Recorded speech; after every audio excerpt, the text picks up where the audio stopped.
MKAL is all about yarn, knitting, sometimes crochet, and sometimes some other random fun things too. This is episode 63 of my knitting vlog.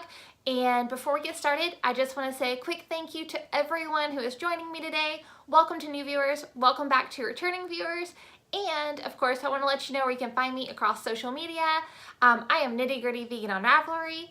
You can get the clickable links for everything I mentioned in this episode, past episodes, future episodes at knitinthezone.com.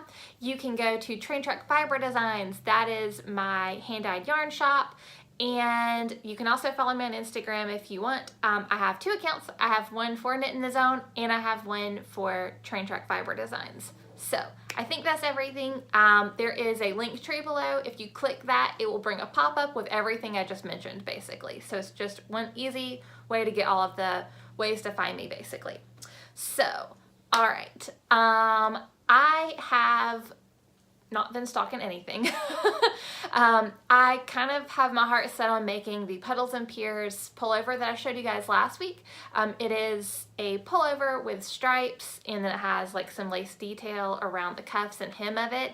So I really have my heart set on making that, you know, as soon as I get to a place where I can. And then, hold on 2 seconds, Bella's making little weird noises. Okay, making sure she's okay. Anytime she's 14 and anytime she makes little weird noises, I'm always like, ooh, you know, that's not good if you're breathing weird. Anyway, so today I decided to wear it's the first So Faded that I made. This is a pattern by Andrea Mowry. I made this one out of DK weight yarn. And I think I knit it on size 5 needles like the pattern calls for, and I think I may have gone one size up. If you're interested in, you know, seeing what I did to make it actually fit using DK yarn, you can go to my pattern notes over on Ravelry. I'll link it, I don't know why I'm doing this. I will link it over at knitinthezone.com under the show notes for episode 63. So I have a finished object, guys. And if you are doing the Mystery Knit Along with Helen Stewart, you probably either have a finished object or you're about to. So my shawl is done. And I folded up really, really tiny and cute. I have not weaved in my ends, but I have blocked it. So this is basically just the lace sections of it. So I love this. This looks like leaves to me. I don't know if it's supposed to be leaves. It looks like leaves. And then down here, this part looks like flowers to me. So I am going to insert a picture, or actually it's a little short video clip of before I blocked it and then after I blocked it, so you can kind of see the differences.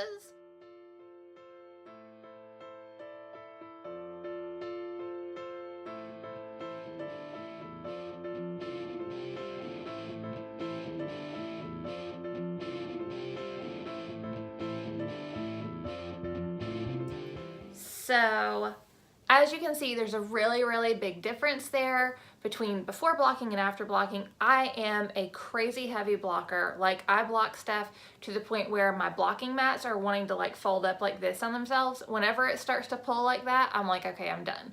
And then I usually just jam the pins down in the carpet underneath so it holds it. But yeah, I mean, that's how heavy I block. It's huge though.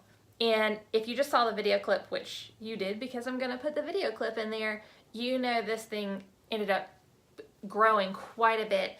It's actually 90 inches long from end to end. So from one end to the other, it's 90 inches long. This is me. I'm holding the tips of it and it's not even, I mean, it's sitting on my lap still. So it's huge. But then this way, the depth of it is 25 inches, right about 25 inches. So it grew a considerable amount. I didn't measure it before I blocked it though, and I really should have. There's not really a good way to measure it though, because it's all scrunchy. So anyway, it ended up being bigger than Speckle and Pop, which I thought Speckle and Pop was huge, but it ended up being bigger than Speckle and Pop. I love it so much. I couldn't be happier with it. And then I did want to talk about using the BFL for it. So if you've been following me while I've been knitting this, then you know I used BFL, and that was the first time I've used BFL for a shawl. And I was kind of a little bit hesitant, but the reason I did it is because I had told someone else that I wouldn't use BFL for a shawl because I felt like it would be too rough. Well, I have to say I've changed my mind now because, yes, of course, it's not as soft as cashmere because it's not. BFL is a tougher wool. It's known for being a long staple wool, so it's very tough. It's a hard wearing wool. It's not the hardest wearing, but it's one of the tougher breeds. So I definitely am whatever. I've changed my mind about that. It softened up quite a bit in the wash or in the in the wool soak. I just used soak to soak it, and it softened up quite a bit. It's not at all stiff or weird. It has beautiful drape. So it drapes really nice. I don't know. It's good. I'm very happy with it. So I have officially changed my mind. I would use BFL for a shawl now. I would use BFL for a sweater. Okay, so I've changed my mind. So anything you heard me say before about, oh no, I wouldn't use that for a sweater or for a shawl, I take it back because now I've done it and now I'm like, yeah, okay, I would. And this is my Barnaby BFL from my shop, and it is actually a sock blend, so it has some nylon in it. And other exciting thing that I want to tell you guys about, since I did like how this worked, I went ahead and I ordered some samples of some BFL DK. So I'm going to be testing that out. That's why I want to knit Petals and Pierce, because it calls for DK. So I want to test it out, see how I like it. And then if I like it, then I'm going to stock that in DK and Sport also. So it'll be a 100% BFL in DK and Sport. Hopefully coming soon in maybe a month or two, maybe a little bit longer than that. I don't know. But I wanted to actually knit something with it, test it, wash it, wear it, see what I feel about it. And then I think I'll like it. Judging by this, I think I'll like it, but I just want to double check before I, order a whole lot, dye a whole lot, and then everyone hates it. So yeah, but this is done. Except for the ends need to be weaved in, but it's done otherwise. So yes, throw that over there with Speckle and Pop. All right. I got lazy on my socks, guys. I got real lazy. I basically I turned my heels because I was in the middle of turning the one heel last week whenever I showed you guys. And so I finished doing my heels. I did I don't know, 4 or 5 rounds around my socks, and then I put them up. I officially changed them to hibernating on Ravelry too. So I don't know that they'll stay hibernating for long, but I just kind of was not really, I don't know. I'm kind of not really feeling, honestly, I'm kind of not feeling this yarn. But I want to finish them. I'll probably make them shorty socks just to get it over with, but it's the yarn that I'm not feeling. The pattern's beautiful, but just I'm not really digging the yarn. But this is what the socks look like. This is, I think it's called Hearts and Flowers. It might be Flowers and Hearts. Oh, and I guess I could hold it the right way possibly. This is a pattern by Wendy D. Johnson. The yarn is Hawthorne by Knit Picks. There's nothing wrong with this yarn. It's just a little bit tougher than what I'm used to knitting with. And so it's just not, it's not a super enjoyable knit. It's kind of a little bit rough on my fingers. So I'm kind of like, whenever it hurts to knit, you're kind of like, maybe I'll put that away for a minute. But if you're interested in the pattern, it's in this book. I've shown you guys this so many times, but I'm going to show you again. So this is the pattern that's in the book, or the book that has the pattern in it. It's actually the cover socks, and I didn't notice that until a couple weeks ago. So after I started knitting these. But yeah, it's an awesome book. It has 23 sock patterns. I've knit almost all of them, so check it out if you're in the market for a toe-up sock book. I do my socks 2 at a time. It doesn't have instructions for that, but you can find out how to do 2 at a time online and then, do that if you're interested. I am going to show you guys my blanket. I haven't brought it out in a few weeks, and honestly this episode is going to be super short because I didn't really stock anything. So I kind of just need to show you guys something else so it's not like a 5-minute episode. I don't think I've got any more pins. Actually, I may have. Yeah, I did actually get one more pin since I've shown you guys. So this is my Fringe supply bag. It's the field bag. Every person in the world basically has one. The new pin I got is Stay Sexy, Don't Get Murdered. I've started listening to My Favorite Murder, the podcast, and basically I needed a pin of it. So it's not from their official site, but it's, you know, it's cute. And I needed one. And I just actually got my blanket stuck on one of my pins. So that's no good. All right. So I don't know where I showed you guys last, but I've added, yeah, I guess I showed you up here because that's where my marker is. So I've added some stuff. I added everything from my second sew faded. So I added all of these. I didn't have enough of this, so I used a little bit more of the one color. But that, and then I added that from my socks.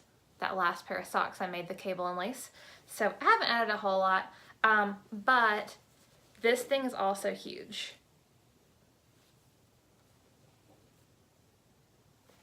So it's grown a lot. I've been knitting this since July 4th weekend of 2017, but I don't work on it all the time. There's many weeks where I don't touch it. But if you are a person who's in need of something, you know, for car knitting or for, you know, social knitting, and you want to make a big old blanket, this is super fun because all you do is you actually just pick up, which I shouldn't have folded it that way so I could show you. You actually just pick up stitches. So you just pick up stitches around this area for each square. So you don't have anything to like sew together later. You just pick it up and then you knit it, and it's a mitered square. So you do, whenever you're knitting on the front side, which is, you know, your pretty side, you do K2 tog, and then you slip your marker, and then you do SSK, and then you just knit, and then the back side you just knit. So it's super easy. And then this is fingering weight because it's, you know, it's sock yarn and stuff. But you could do it out of any weight yarn. You would just want to make sure that you had an actual square. So you'd need to kind of like, I guess, get your gauge or whatever and kind of test a few swatches before you committed, I guess, to a size. There's probably someone who's done different sizes who would have information on, you know, what size would work with what yarn, like how many stitch count. So yeah, but that's what I've done on that. Haven't really shown it in a while, so I don't think I've really made a lot of progress either since I've shown you guys, but yeah, that's what I've done there. And then whenever I do knit it, which like I said, it's not been very often, but I'm using a size US 2 needle, and that's a 2.75 millimeter, and it's the Chiagu needle is what I'm using right now. And if you are interested in making one, the one I'm using is the Cozy Memory Blanket by Kemper. You can find it on Ravelry or, of course, at my show notes at knitandthezone.com. So I really think that's like everything I have to talk to you guys about today. I didn't have much content at all. I kind of thought about just skipping a week, but I was so excited to show you guys the shawl, so I just had to go ahead and do it anyway. But yeah, it's kind of a light content week, so sorry if you were waiting for a really long or like a normal length episode. It's not gonna be that today. But anyways, like I said, I do have high hopes to start the what was it called, Puddles and Piers, and test out that new yarn. So that's fun. That's definitely coming up soon.